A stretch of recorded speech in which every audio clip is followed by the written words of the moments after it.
Hello and welcome to episode 77 of Shared Discovery, the show and podcast dedicated to sharing the many exciting and enjoyable aspects of games and gaming. I'm your host Victor, and today I'm once again joined by Savannah. How are you doing? I'm doing good. Got my hair up, I'm ready to go. Okay, hair up. Last episode was too hot for you. It was too hot. So what are we talking about today? We are talking about immersion. What is immersion? Okay, we're going to specifically be in video games. Focusing on it in video games. I thought we might talk about what we learn here in the episode a little bit in more physical games. Okay. But we're specifically going to be talking about what contributes to being immersed in the video game that you're playing. What mechanics, what different types of immersion are there. And we'll go through some games and talk about what makes them immersive or what doesn't make them immersive. And how important is it? And how important is it to be immersed in the game that you're playing? Spoilers, quite a bit. What have you been up to recently? Have you been immersed in the games you've been playing? Yes, I've been playing Avowed, and it's so much fun. I'm so immersed. I'm so invested in the story, and I love my character, and I yell at the NPCs all the time. It's super fun. That's awesome. I've also been immersed in the game that I've been playing, Old School RuneScape. We get so immersed when we're next to each other. We don't talk. Well, we don't talk to each other, or we'll say something. We'll go, huh? What'd you say? What'd you say? Sorry. 5 minutes later. What was that? Sorry, I was killing some spiders. Sorry, I was clicking. Clicking. But that's basically what's been keeping my time.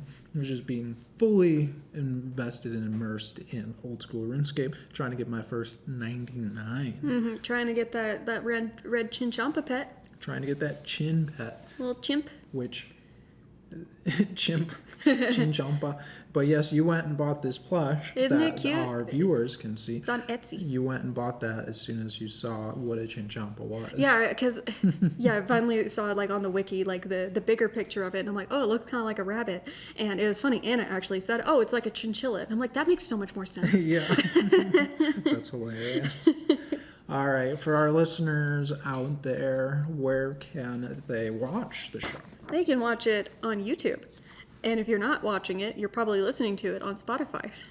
And if you're watching it, you can listen to it on Spotify. Wow, that's crazy. And why would they want to watch it on YouTube then? Oh, because we have D&D gameplay sometimes, and we show things off in the episodes from time to time, like with when I had my snake. If you want to see my snake. This Chinchompa. Or this cute little Chinchompa We pet do I always found on try Etsy. to have a nice set that is relevant to what we have, are talking about the day. So we have some games that we feel are fairly immersive behind us today that we'll be referencing. So we'll give a teaser. Skyrim, that's pretty immersive, right?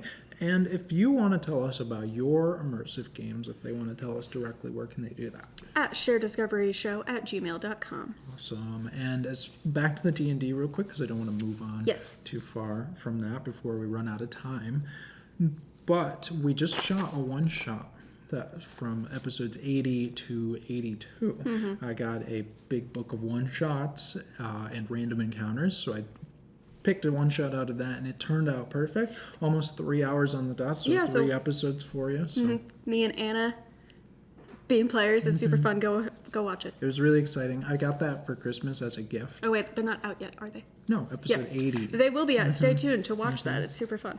Okay, so out of the gate, I wanted to ask you this question to keep these in mind as we go through the theory here before we run out of time. What game or games have made you feel immersed? Definitely Senua's Sacrifice. I kind of cheated a little bit. I saw you type it up here last night. But that game is just so immersive. Also, Shadow of the Colossus. Everything about it, like the atmosphere, the music, the world, the graphics. You're just like, I am here. I am in this place. I am this character. Most definitely. I think what comes to mind immediately is, oddly enough, Bayonetta. Oh, interesting. Because that was wild. Yeah, it just kind of sucked me in. What is going on here? This is crazy, and the crazy spectacle there. Obviously, if anyone knows me, World of Warcraft has definitely immersed me. I have actually gotten to the story for that, which I don't do for a lot of the games that I'm playing, like expanded story. So those are some of the games that come to mind here. So as we move forward, as we do with any core gaming concept, we are going to define it. And so I have found a Google definition. I have found a couple articles. I found a Reddit post that I thought was interesting to see what other people's definitions are? Other people's like first response definition is to being asked the question of what is immersion. And then I found some theory. I found some scientists that have defined it more specifically. So I thought it'd be fun to go through those Reddit posts and those other definitions and see how closely that aligns with the scientists. Oh, yeah. So what is the Google? What is the dictionary definition of immersion? So immersive games are video games that transport the player into an alternative world where techniques are used to make them feel more like the character they are playing. Yes, that's not the Google definition. That was the article definition that I should say is from The Power of Experience, The Wonders of Video Game Immersion by Brian Wirtz. And he also said, yeah, that's my bad. I didn't put I was like, Google where's the... my bad. But I still think that's a really good definition. I could look it up real quick. It's for video games. Immersive games are video games that transport the player into an alternate world where techniques are used to make you feel more like the character that you're playing. Thinking about a spider. I'm repeating it because I kind of talked over it. Sorry. Spider-Man. Okay. When you're playing a Spider-Man game, for me, I really like that because it feels like the mechanics of how you are using Spider-Man and swinging around and fighting, that's cool. That transports me there. It's as close as I can be to being Spider-Man, right? And so Brian, in his article, he says, video game immersion brings you out of the real world and transports you and your brain to a different reality. When I'm playing Spider-Man, I'm playing that because I want to feel like I can be a superhero. Yes. And as a superhero, like Spider-Man, I can go places really fast and have a really good sense of time. Yeah, you can jump all over the place. Exactly. My hints aren't working. The timer is not on, Anna. Oh. That didn't work for you either. Nope. And so, now we'll go through the Reddit post. And what this Reddit post is, what is actually immersion in games? That's the title of this Reddit post. And I went and got just a few of the responses just to see, okay, what do people at a glance think immersion is as they're playing games? Should I say off these Reddit users? Sure, they're funny. Very cool guy, 79, says, one form of immersion I find is I get engrossed in the game so much that I forget about the real world things, or time just completely flies by. I think that is that's the main one. Yeah, that's a really good, important aspect that fits in with the definition we had. Being so engrossed with the game that you don't think about your problems. You don't think about your surrounding. You are just... You forget to eat. You're locked in time. There's a time dilation where, I've only been playing 2 hours, right? It's been 7. It's been 7. So I really like that one. And I think at a glance, if I was asked, that's probably something that I would say. Okay, up next we have Siren777. They say, I personally take it to mean how much you tend to forget about the real world while playing. So similar things. Yeah, it really is this idea of escaping or taking your senses somewhere else. Jacob Michael 88 says, for me, it's when the world sucks you in. BioShock really immersed me. I think it has a lot to do with environmental storytelling, at least for me. So that is also a really good one. Yeah, BioShock is a huge one, and we'll definitely talk about that later for how that immerses you. But absolutely, that was actually one of, back to episode 75, that was one of the gaming pillars from the designers of that game was immersion. That's right. And so I'm sure that the designers love hearing when people say BioShock is an immersive experience. Yes, because it's like, that was our plan, yeah. Yes. All right. Up next we have Ozix23. This is so funny because it doesn't matter at all. Reddit and usernames, it's so fun. So they say, there's a thing writers call going under the page. It's when readers forget they're reading because they are so into the story. And what you don't want to do is write a line that breaks that immersion. If you're enjoying the game, the mechanics, the story, you are immersed. And you don't. And what you don't want is something to break that. Say a janky menu or some stupid game mechanic that pulls you from simply sitting back and enjoying the play. That, to me, is what immersion is. Mm. Yeah, I like that a lot. I also like the talking about, I've never heard that term, under the page, but I can definitely get that. I guess I don't read physically, but I listen to audiobooks, and sometimes I forget I'm listening to a book, and I forget about life because I'm just like, this is the only thing that exists right now. Exactly. And it's for us, as audiobook listeners, we get sucked in a lot. And what are the things that take you out, that frustrate you, that pull you out of that immersion? That's a good question. Nothing in the audiobooks, I guess. Or if I get angry at a character. Yeah, character choices. And I want to yell at right? them. So that can break immersion, right? If you feel a choice doesn't align with what a character would be established to do. I was going to say, otherwise there's real world things, like when I'm working and I hit my elbow. Yeah, so that it breaks your immersion because it immerses you back into real life. Yeah, and I don't like it. But I really like this term because I think in the recent book series that we're reading, something that broke immersion was a character choice. Yeah. Sometimes there are things that I think what they're talking about here is the way that something is written, right? Something else. Write a line that breaks it, yeah. Yeah, that is like, oh, that wasn't written very well, or that doesn't make sense. I don't like that syntax. I think that could have been said some better. Well, okay, how does that apply to video games? Oh, that menu really sucks. I hate doing this specific thing because it's slightly tedious. Or like when you're super, super immersed in like what you're doing, you're running around it as an adventurer, and then you get paused to go into an unskippable cutscene. Oh. And it's like... And yeah, especially in a game where narrative is not the focus. If you're in a game where, okay, that is expected to happen all the time, but think about like a Pokemon game, that breaks the immersion for the first hour because you're like, can I play the game? Yeah. Please, I'm gonna call out Pokemon Sun and Moon specifically for this, like breaking immersion of like, okay, you can walk around and you take 2 steps and then it pulls you over there to do a cutscene. It's like, why'd you even let me walk? Okay. So sorry. Yeah. So again, another definition. No, I get it. That game frustrated me. That was my first game back since Ruby and Sapphire. So that was so frustrating. They're like, oh, okay, go over there, and then wait, you can't go that way though. What do you mean? Why'd you even let me walk? And then the way that you can go is another cutscene. I know, it's so annoying. It was very, very frustrating. But I think the core of this is losing yourself in the game. Yes. That we're seeing that more and more as we go through these definitions. All right, what's next? Zealous Ideal Bill 86. I love Reddit names.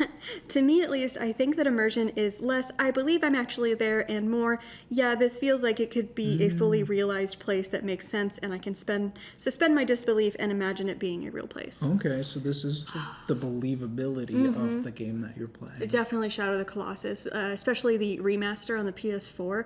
It's beautiful. It is breathtaking. Like, I would just get lost just wandering around the world, just staring at everything, not even playing the actual game, just because the world was so lifelike, and I could just see myself living there. Yeah, I like that a lot.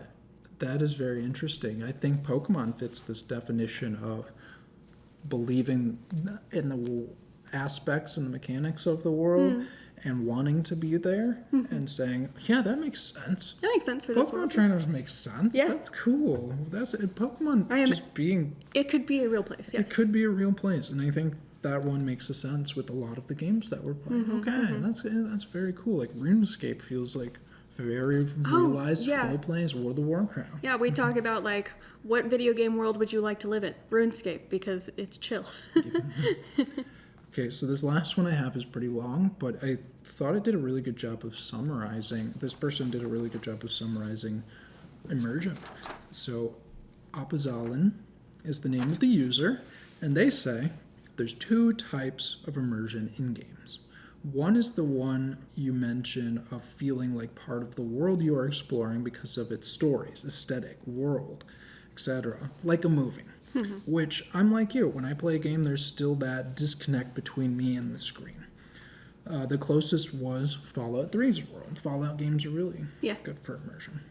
The other is immersing yourself in the game through the mechanics, the gameplay, the flow of movement. This can fill, so read it right. So I'm editing a little bit as I talk. This can fill you with smooth gameplay, especially when you master the mechanical game like, say, a platformer, a shooter, a racer.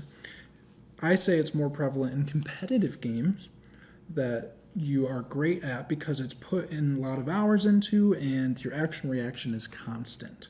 This sensation I have had where you are immersed in the sense that the controller is non-existent and that you are reacting in-game. I think this is the one most people experience when the mechanics are so in tune with the actions you see on screen that the sensation from the brain to the medium is almost absolute. I think Senua's Sacrifice definitely is that.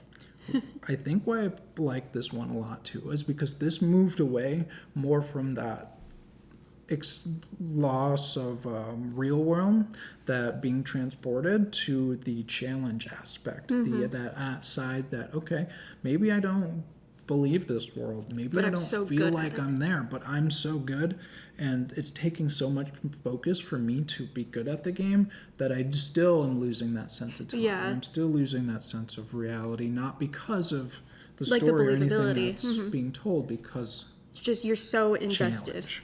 I think about a Smash Bros. Or a fighting games like that. That's that type. Combats that take a lot of focus, and you're like, don't talk to me right now. So I went through the post keeps going. It's really interesting if you want to read through it, but I wanted to find a psychological basis for this. Okay. There's something here. There's something that all of these Reddit users are talking about, the definitions that we have found, but did someone make a theory? And so what I found is a gameplay experience model. It's called the SCI model of immersion. And so this came out in 2005 in an article called Fundamental Components of Gameplay Experience Analyzing Immersion. It was written by Laura Ermi and Franz Myra. Probably mispronounced those because they're Finnish, but this was really cool. What they said is, we want to set out to make a model that identifies how players get immersed in digital games. So very specifically, from the beginning, I said this is mostly going to focus on video games, but they said there are multiple types of immersion. And we saw that here, but they went the step further to identify that. So the three fundamental types of immersion when playing video games are sensory, challenge-based, and imaginative immersion. And we saw that in all of the people's responses to that Reddit post. Definitely like the post just, the most recent one had the challenge-based one, and then the rest were the imaginative. But the sensory, I think, is glossed over sometimes, because that does go into like losing yourself in the world, but we'll continue on. So I'm going to go through what they said for each I guess sensory of these is visuals.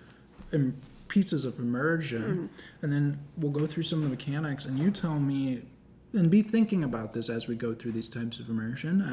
Be thinking about which one applies the most to you. Thinking about that, keeping that in mind, and then we're going to go through some games and rank each game on which types of immersion it uses. Right? So let me list these out for you and get your ideas on what you think of each type of immersion. So first we have sensory immersion. This one I actually do think was referenced quite a bit. That's true, yeah. It is the audio-visual execution of games. The graphics, the sound design. Powerful visuals and sounds can easily overpower the sensory information coming in from the real world, causing the player to become entirely focused on the game world and its stimuli. When you're playing a game, you're not hearing the person sitting next to you. You're not hearing the cars driving by.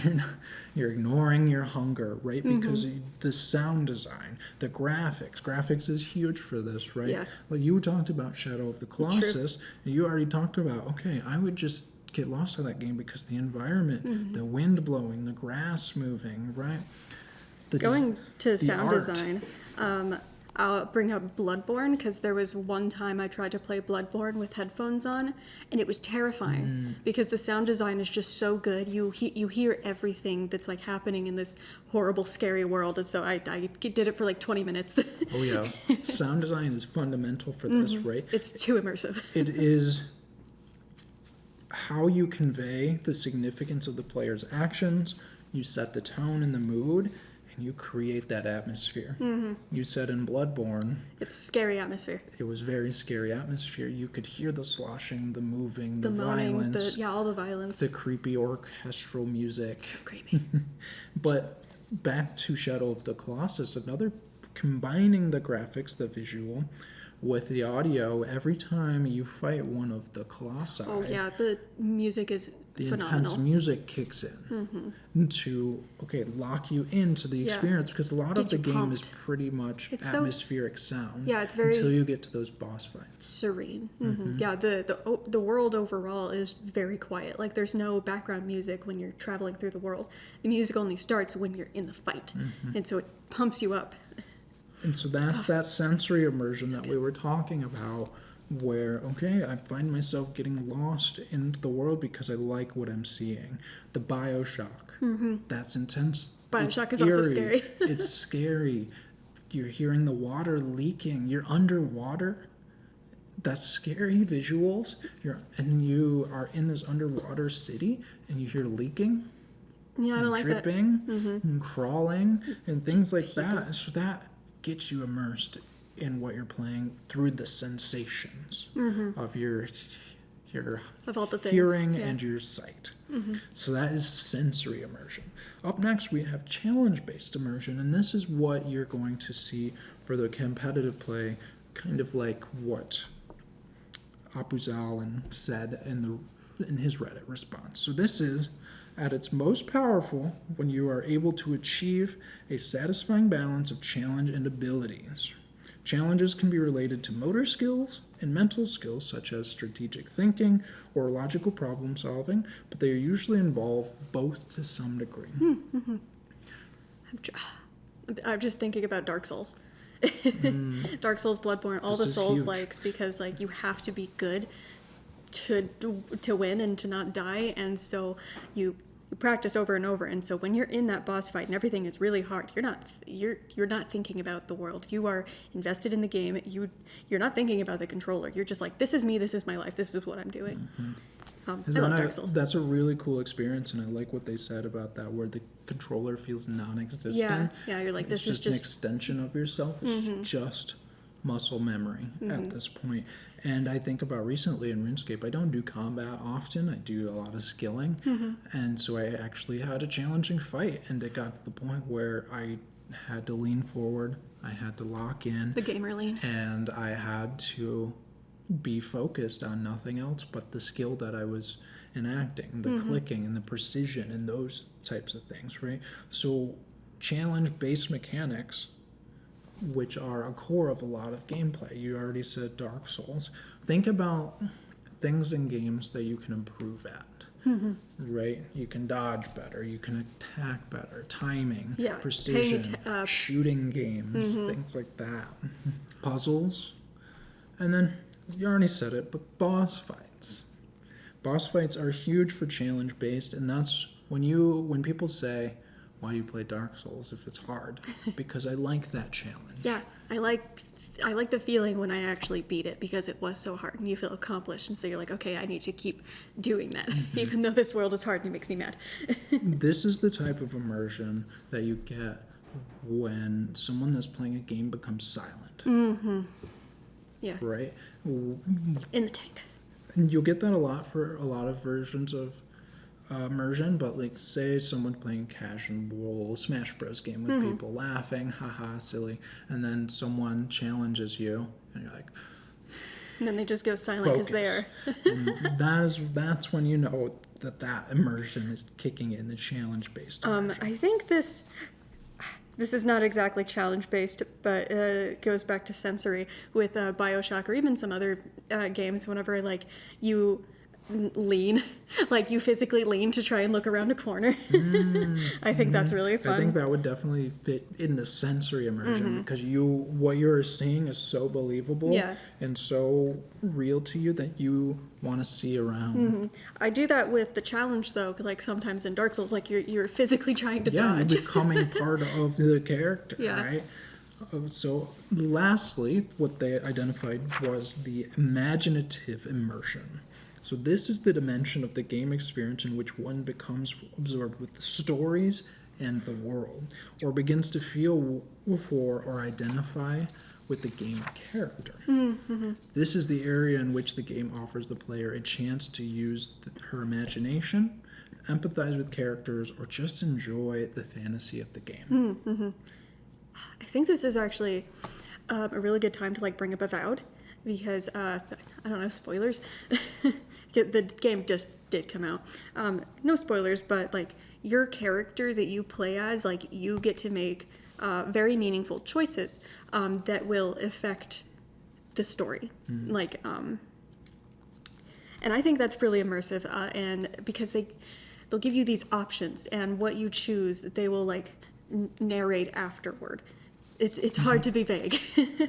But I think that is very good for imaginative immersion because you're choosing what you want to believe and what you imagine that your character would do and would say and would go through that will then change the shape of the story. 100%. You are empathizing and putting yourself in the place of that character and believing the rules of this world that you're playing in. So that is a really good example for absolutely, and it goes back to what Zealous Ideal Bill said of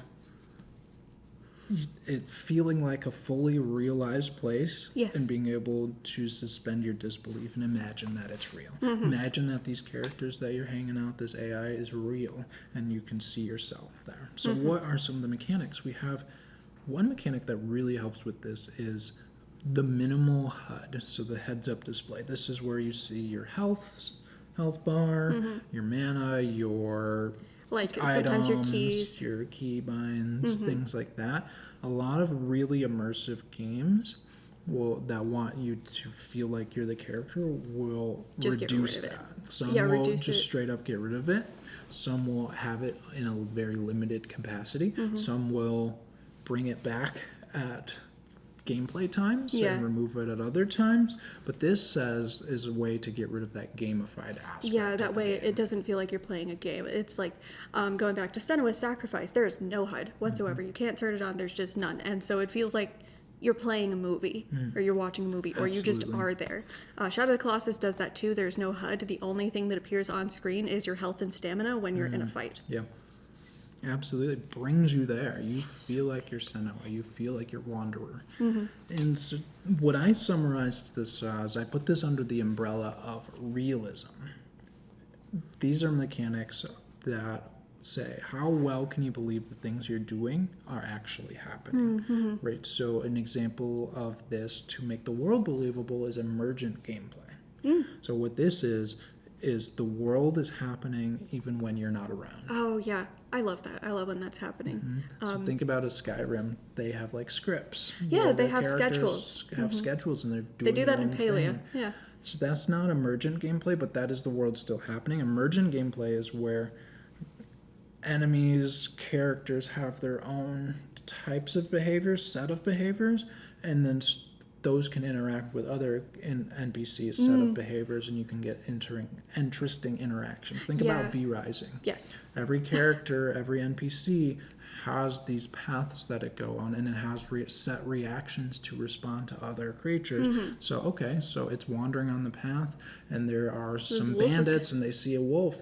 Some will just go take off to hunt it, right? Things like that. Yeah. Storytelling is very huge for the imaginative because you want to. How can you believe a world if you don't know? Yeah, if you don't know what the heck's going on, understanding the characters and the world and the motivation of each. So you're not going to get immersed in a world that you know nothing about. So it's like the more you learn, the more you play, the more you like feel attached to this world. Going back to Avowed because I love it. Been playing it for a week and it's great. Absolutely. Baldur's Gate is huge for that. So if you spend the time with Baldur's Gate, you learn about every single character and companion that you have. And that's a big part of the replay value is you can't actually spend your time with every companion. So it's cool that you are learning everything about them. And you are like, man, I'm rooting for you. Or you suck. You suck.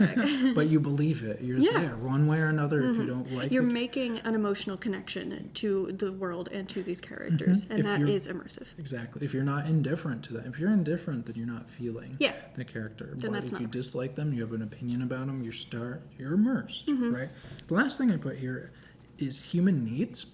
So these are mechanics like hunger, thirst, temperature, weight management, movement, equipment, right? The size of the model, believing what your character looks like, believing what they are wearing, having the equipment that you're getting actually go on your character model. I think Outward is probably one of the most survival game that I've played the most.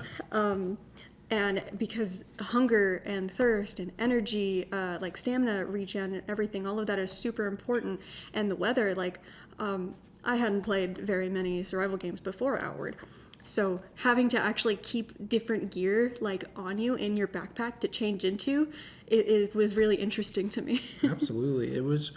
And I'm like, this feels real. I'm going on a real adventure. I got my backpack full of stuff. We're going in the desert. We need the hot resistant. We're going to the ice. We need the cold resistant clothes. Yeah. And what I did to drink hot for tea. that is I got my all-purpose set of clothes, and then I used buffs to cool or heat myself. And that was cool, too, because it's like, okay, within the rules of this world, that is a way to handle the environment that I'm in. It didn't break the immersion for me. It enhanced it that I could use the magic of the world. I had to carry around 2 sets of armor.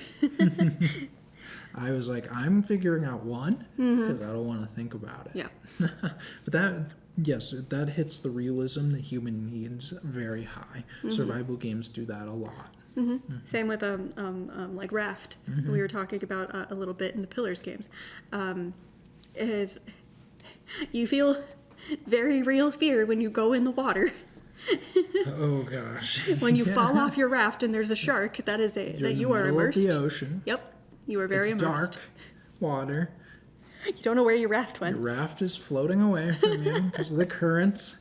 There's a shark swimming nearby. Sometimes whales. Sometimes turtles. The whales are cool. Dolphins. Whales, pretty scary. Very scary, but pretty cool. But all very cool. 'Cause I believe it. Like, there's crud floating all in the water. Crud that's very useful that you can just take boards and build on your ship with a hook. That's not believable mechanic-wise. But I can believe that I am a person surviving in the ocean after a cataclysmic event. Yeah. So I can just suspend my disbelief of the mechanics because of this imaginative immersion.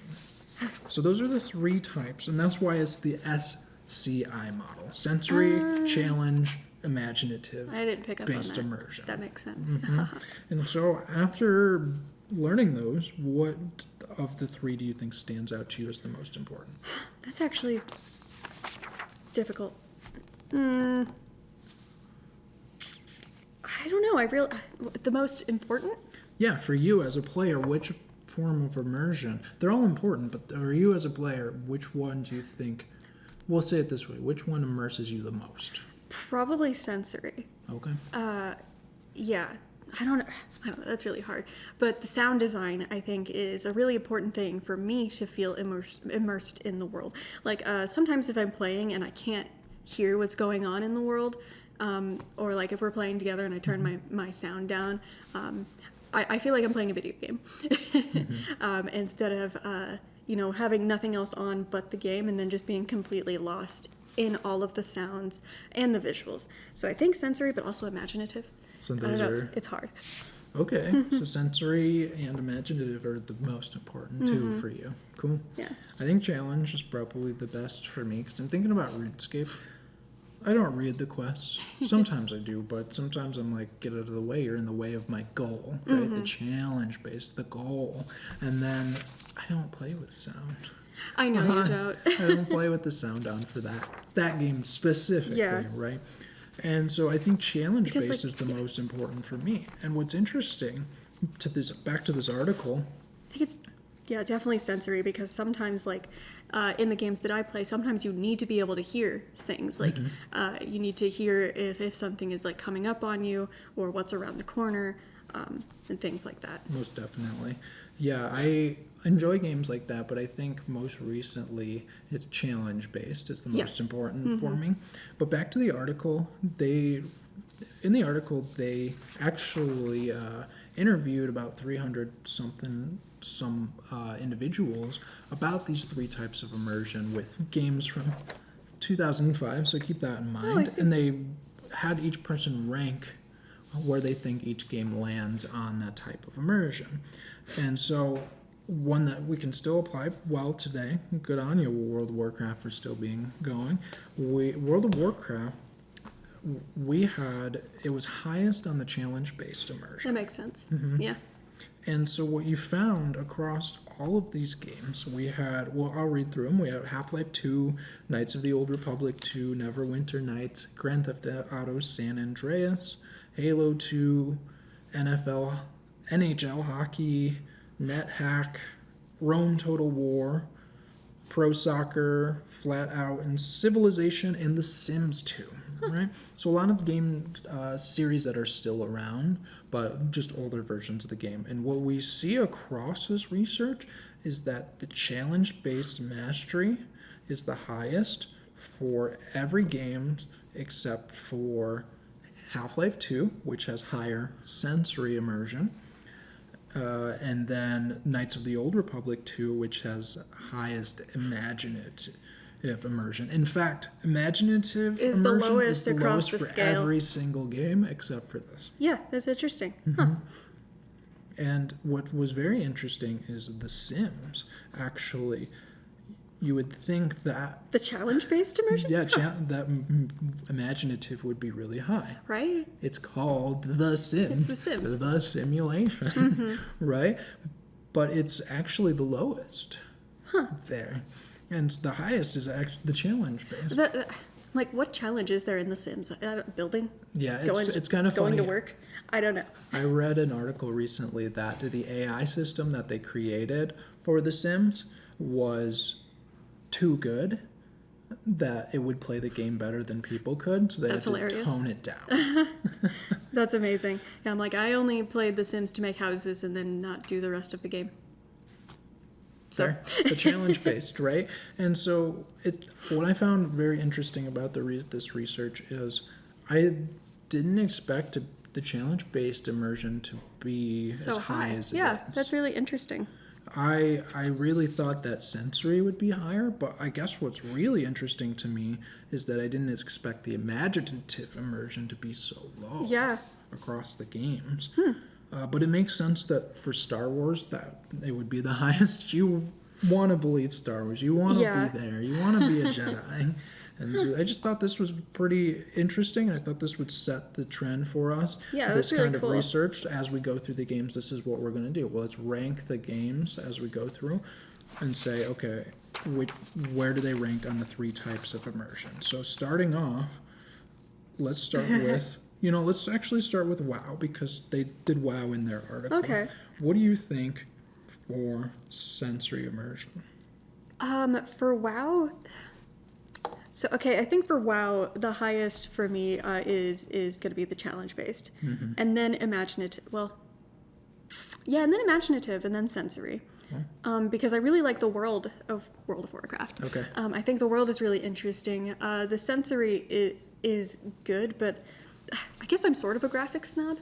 If the graphics don't look that great, I'm not going to get that immersed in the visuals. For the sensory side? Yeah, just for the sensory side. Yeah. But it's definitely the challenge, because you have all of these skills and you're using them to fight and beat bosses and go around the world, and so you get really invested in your character and in this world. And I like learning about the lore of World of Warcraft. So yeah, it's sensory, then imaginative, and then challenge, imagine, sensory.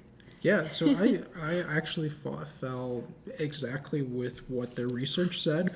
Challenge is the highest because it's a very skill-based game. Sensory next. I love the visuals. I like the art style. And then imaginative, it's lowest for me, just because by default I'm not really reading a lot of the quests.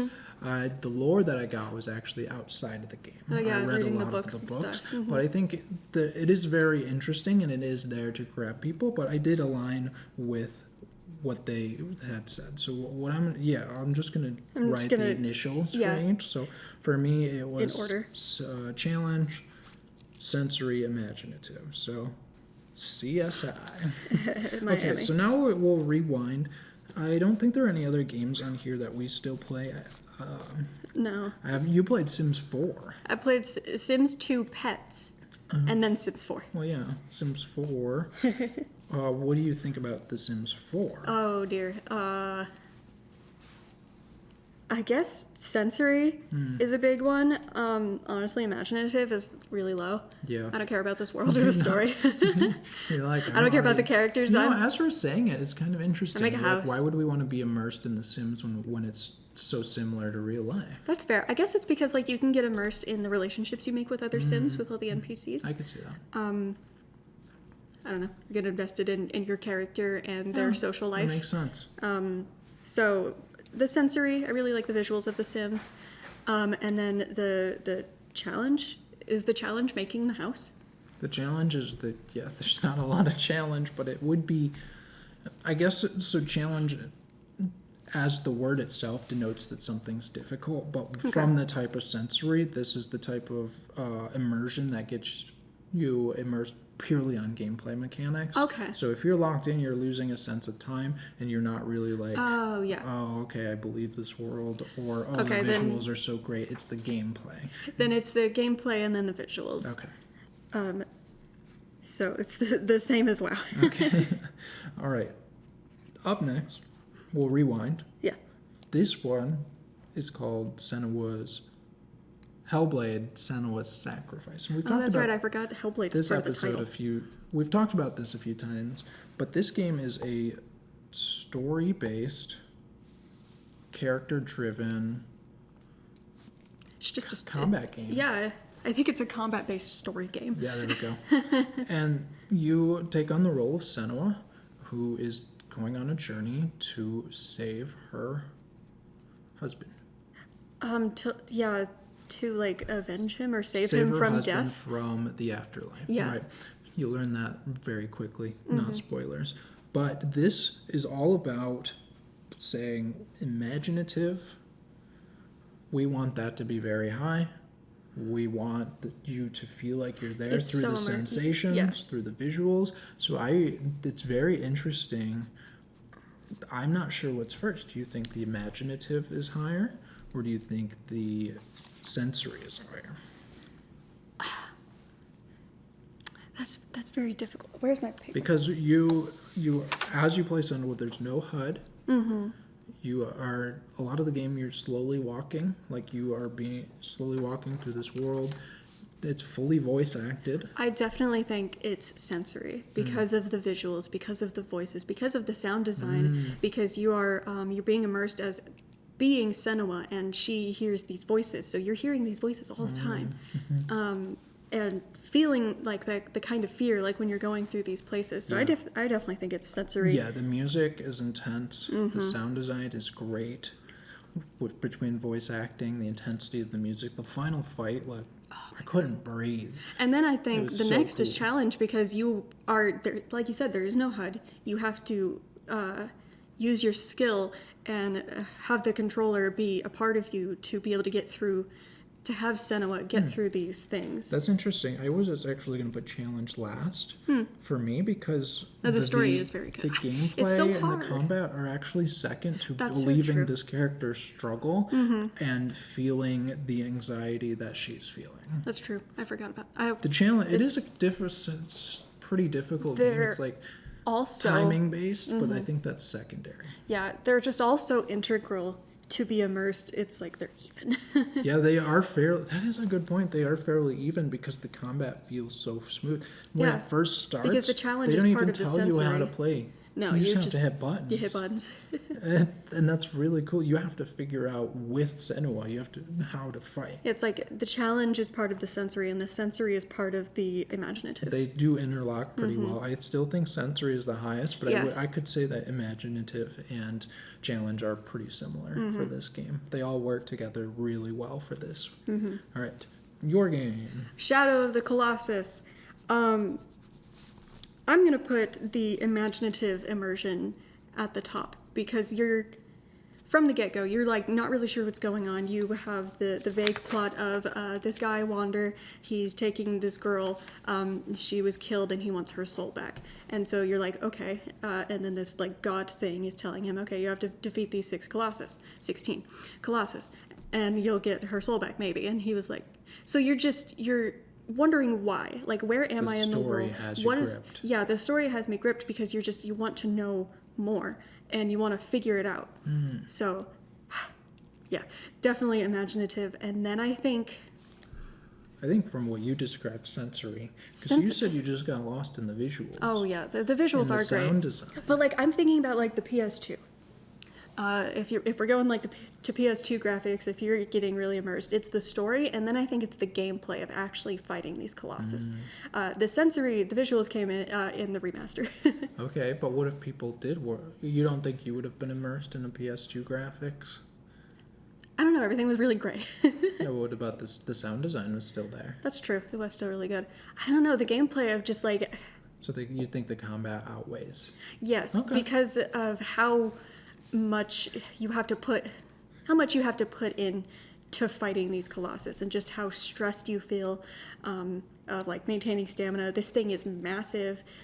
It's daunting. So what if you are talking about the PS4 version? Does that change your opinion? Sensory is still really good, but I think those two would then go hand in hand because the game is beautiful, but I think the immersion into the game and into the world of this story, since the story is so important, is the Colossus. I would say that I think you describing the game by default, it is beautiful. Your description of the way that you play the game that immerses you is the sensory. Yeah, you're right. So it's just such a great game. For I love me, it so much. I do think I would put imaginative sensory challenge. Yeah, because like even though challenge is on the lowest, it is still super important. And what I want to give a caveat here, the order that we're putting these in, this is the order that we think that the designers intended them, that the game gives you the most of. But if you play Shadow of the Colossus and say challenge-based immersion is actually the reason I play, that's not wrong. Yeah. We're just going off of what we think the game gives the most of and what order that it gives. Because I think every one of these games, a little bit, just by the necessity of the medium, video games just can give a little bit of each of these because that's a different way that a story can be told. It's not wrong if you say, well, I was engrossed by the difficulty. I actually do think I agree that the sensory is higher than the challenge because it's the sound design and the music, not upbeat, but the beats of the music and the epicness of it that makes the fighting feel that much more immersive. Yeah, that makes sense. So they go together. Absolutely. Okay. Shadow of the Colossus. Terraria. I think Terraria is really high on the challenge for me. It's challenge and sensory. I think it is very mechanical. I get lost in the mechanics. I get lost in the exploration and building my character and all of that. I think imaginative is pretty low, but I believe the world. I believe that all of this. We're on this island and all this crazy stuff can happen, but it's low. It's not what keeps me. Yeah, what keeps me going is game. the gameplay, the getting lost in the challenge of it, and then the sensory. The pixel graphics are just so pretty. They're great. Magic. So I decided to pick a couple of physical games to see. Okay, this is a digital medium theory, right? But what happens if we apply it to a physical medium? So Magic the Gathering. what does this feel like for you, right? It's interesting because like I'm not sure if I've ever felt like immersed in. Well, I guess that's not true because you go in the tank. So I think it's challenge. Challenge 100 is number one for sure, and I think we would see that a lot for physical games. Yeah, but I think challenge 100% because that's when you're most immersed. Yeah, it's when you're overcoming a challenge. And then sensory, I like the cards; they're pretty. The physical aspect, yeah, the pretty, art, of it, the shuffling, and then imaginative is like. I like the world. I like the lore, but that's not why I'm playing the game. Absolutely. Okay. D&D. Dungeons and Dragons. Imaginative 100% is the most immersive thing you have to do because that is the game. That's the game. It's an imaginary role-playing game. It is playing pretend with your friends. Oh, I like that. And then challenge is the next one. So back to the definition that Laura and Franz gave for imaginative. Begins to feel or identify with the game character. Yeah. And it's Dungeons and Dragons. That's what you're doing. That is the game. And then I would put challenge next because of like the combat and you're having to get intimate with the mechanics and stuff. And then sensory is last because you don't need any physical stuff to play Dungeons and Dragons. Okay. That's very true. I was gonna say like dice rolling and stuff, but you don't need that for the game. Yeah. That is not a core design principle of the game. That's not what the game gives you. Okay, that makes sense to me. I like that a lot, and I love that as we're going through these, we're seeing different rankings. I thought a lot of these would be pretty similar, but we are seeing a lot of different rankings. We have a lot of challenge, sensory, imaginative, but we also have a few different ones here. So what's up next with Power World? Power World. That's a good point. I really like the visuals. Probably the most. I think this is another challenge, sensory, imaginative. The game itself, imaginative is last. The story it gives you is piecemeal. I can believe I'm there, but it's not what is immersing me in the game. It doesn't go out big strides to tell you the story. So I think sensory might outweigh for this one, just because like I love the visuals so much. If the challenge wasn't there, I would still like it. Okay, very interesting. So you're saying that the sound design, the environment, that is the creature design, the creature, being able to explore this world. Okay, I think for me, it's challenged. The gameplay, I think that's. The gameplay is really fun, but I like the visuals a lot. Okay. A lot more. I think the intended by the designers is probably the challenge based. Probably. Because it's a very mechanically driven game. It does look good, and it is. I do really like the visuals and getting lost in that world. But I think the challenge is probably. For Pokemon, it's probably going to be some of the similar sensory. I play the game because I like the critters. Yeah, I love the visuals. And then I like the challenge. I'm trying to decide if I like the challenge or the imaginative of the story more. I think I like the story. The stories of like Pokemon. I guess it's difficult. It goes game by game. I think a big reason to play Pokemon is getting lost in those worlds. Yeah. I think the battles are kind of secondary, even though like that's the point of the game. I think this would change from person to person, but if the way I've been doing these is as the game designer, and I think as the game designer, it's about battling and it's about collecting. It's about that challenge. Yeah. I think actually I think it's challenge based. It's about battling. That's the core mechanics. About battling and collecting. I'm getting invested in the game itself. And then I actually think it's imaginative. I think so many people keep going back to Pokemon because of that escape experience that you can keep getting. Whoops, that's a 2. A lot of the graphics, a lot of the sound design is whatever. There is good music, but I think why I keep going back is I want to live in the Pokemon. Yeah, I'm like sensory. For me is higher just because like I really like the creature designs. I like the So to be clear, world you're designs. ranking it yourself? Yeah, these are my opinions. Okay, I'm ranking it by how I think the game intended it. Oh, okay. Yeah, these are my opinions. Okay. Did you put Avowed? I did put Avowed, yes. Because you've been talking about it, so I wanted to to touch on this. You're 50 hours in. What do you think? I think the story, the imaginative, and then sensory, and then challenge. I think. For me. Those are yours. I think the intended, just as a necessity of games, I think a lot of these are challenge. Yeah, they're supposed to be challenge based. I think Avowed, I haven't played it myself, but I think it's challenge, sensory, imaginative is the intended design. Mm-hmm. People are meant to get lost in the mechanics, get lost in the very fluid combat. I do get lost in puzzles. The visuals are, what do you say all the time? They're beautiful. They're really beautiful. The world itself looks so cool. The sound design is awesome. It's so It's interesting. voice acted, and then because of that, you can get lost in it's the imaginative. Yeah. So we have about 4 minutes left, but I did want to talk about Baldur's Gate. Yeah. So what do we think? I think Baldur's Gate is, as a necessity of the role-playing simulator, very similar to D&D. D&D. It's based off D&D. I think the sensory is higher just because of the visual video game aspect. Very, very high. Yeah.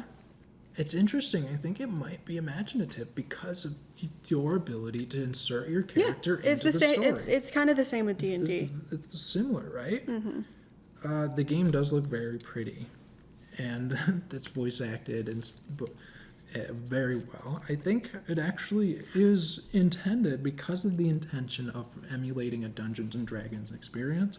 I think it is immersive, challenge, and then sensory. That's my take on it. Yeah. That makes sense. It's very interesting that as I'm looking through this list, I think most games have challenge intended higher. Yeah. Like it's not last. Other than Senua, I really think sensory and imaginative outweigh that. And most of the games that we play, because these are a lot of the games that we because at its most powerful, when one is able to achieve a satisfying balance of challenge and abilities. Related to motor skills, mental skills. So like when you feel like you have figured this game out, or you have just achieved something cool, like that's really immersive, and you get that in most of all games. And so you kind of can see the type of games that we play often with the rankings that we're getting.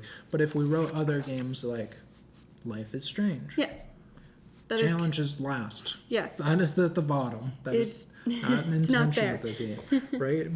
That game is like sensory. I think it's imaginative. Yeah, it's imaginative because you're max. You're max, and then it's sensory. Yeah. And then Palea, right? Challenge is lower. There's some. Palea is sensory, and then imaginative, and then challenge.